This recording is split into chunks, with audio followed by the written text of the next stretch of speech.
Hello, and welcome back to Thematic Intelligence. At Global Data Thematic Intelligence, we track over 100 tech, industry, ESG, and macro themes impacting all major sectors. I'm George Trotter, and today I'll be speaking to Monia Borawi, an analyst from the travel and tourism sector, who will soon be hosting a webinar titled Key Themes in Travel and Tourism for 2024 on the 20th of March. Hi, Monia, how are you? Hi, George. I'm good, thank you. Yeah, How are good, you? good. Yeah, very well, thank you, very well. Perfect. So the TNT sector is extremely broad with six different scorecards available on the Global Data IC. Covers Mm. airlines, lodging, and even rail and road transport. What would you say are the main themes in this sector, if you had to name three? I'd say to name three, there are a lot of themes that are important within the sector. So it can be very broad, but if I were to choose three that I would say that are most, let's say, trending or like most common in the industry right now, across like the whole, it would be sustainable travel. So things surrounding ecotourism is something that's been Hmm. coming up quite a lot. So different aspects as well within the industry. So from hotels, airlines, things like that. And then in terms of like consumer behavior, maybe we have personalization, so the increase in demand for that. And then on that side as well, there might be a link to premiumization as well. So in terms of consumer behavior, we can highlight those two. And then I guess the biggest one of all that's impacting or disrupting the industry would be the adoption of new technology. So there's been an increase in mentions, increase in investment, I'd say, in technology within travel and tourism across different sectors as well. Perfect. Okay. So you just mentioned that the biggest was the adoption of technology. It's the biggest theme. Yes. So how are companies in the travel and tourism sector adopting to changes in the industry, such as the new AI revolution? How do you say they're adapting to these changes? Yeah, so I think with technology and the way that things are moving, there's a lot of, I'd say, noise surrounding it. So when you want to see how it is affecting travel and tourism, you have to kind of like cancel the extra noise out to really see what's hype and what's actually reality and how it actually does impact the travel and tourism sector. So there's different aspects to it. So within technology, there's aspects that impact the operations of a business. And then there's the other side where it will impact guest experience. So, for instance, the adoption of facial recognition or generative AI that can help with marketing campaigns. And from that, for businesses, they can take actionable insight from that data that they've collected. But I guess the point about AI and the collection of data, it would be that for businesses, they would have to collect data that's actually truly valuable to them. And that would actually lead to an outcome-based strategy rather than just going through that phase of just collecting loads and loads of data. Because within the travel and tourism industry, I'd say there's endless amount of data that companies can collect, but the value would come from using the data that's truly relevant to that hotel industry or the airline industry, um, basically depending on what it is they would need. Uh, and also, AI can be implemented to help, let's say, like streamline mundane services, especially within the hotel industry.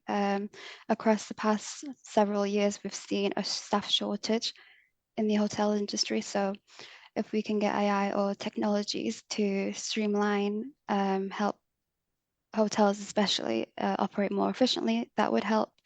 But then in that instance, it'd be really important to have a balancing act between the two. So you can't really rely completely on technology because, for instance, if we just use hotel or like lodging as an example, um, the higher end spectrum, having that human touch would be really, really important. So if someone was coming in and paying, like hundreds of pounds or dollars per night, they would expect some sort of customer experience that isn't just completely automated.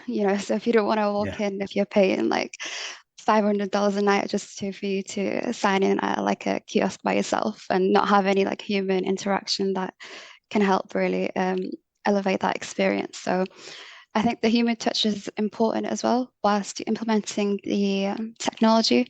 And I think overall as well, it's really important that it's not companies that just don't jump into it too quickly.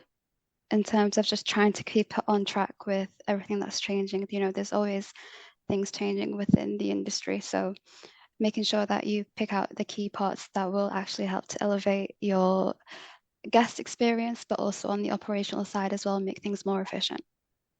Perfect, thank you. Yeah, on the streamlining the mundane services, I was Yeah. recently staying at a hotel called like a Charlie Hotel, Hmm. and literally entry into the room, the hotel was all done through face recognition services, Yeah. and no members of staff at all behind the desk or anything. That was bizarre in my mind, but I guess it does make a lot of sense when you talk about the sort of staff shortages that the industry is currently Yeah. facing.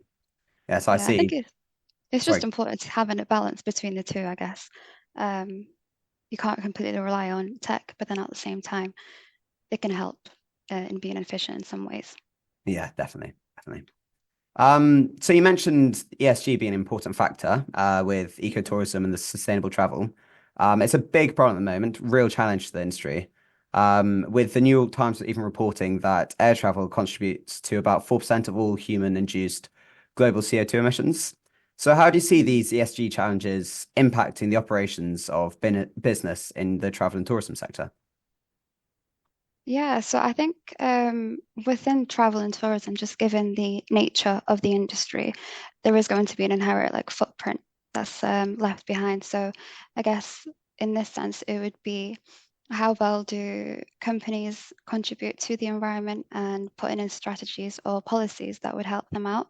And then there's another aspect as well on how conscious environments are, how conscious travelers are when traveling. And so that would really depend on their choices.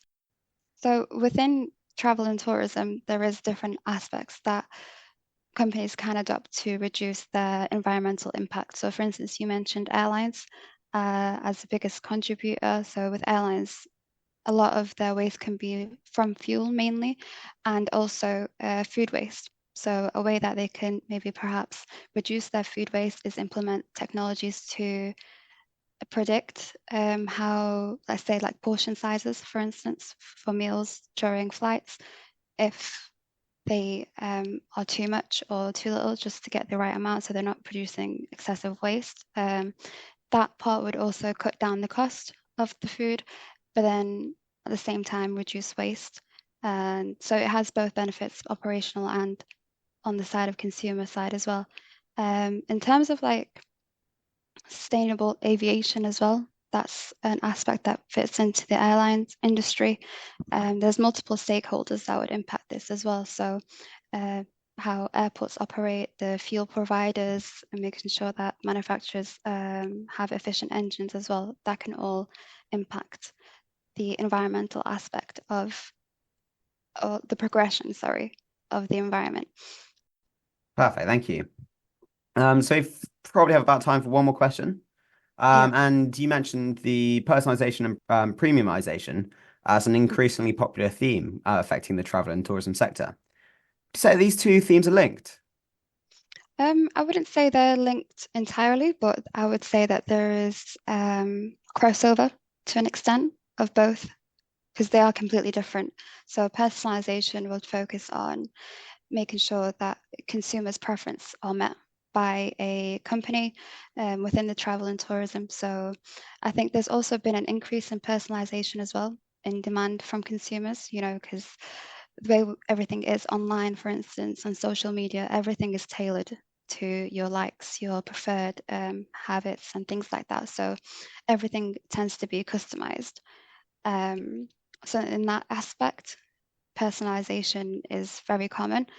And then on the other hand, premiumization. So people wanting to experience things that are more maybe on the higher end or maybe more exclusive. But with that, it would be dependent on their budget. So for instance, if you're a user using Black Tomato, there's far more scope for paying for extra privilege like that of premiumization.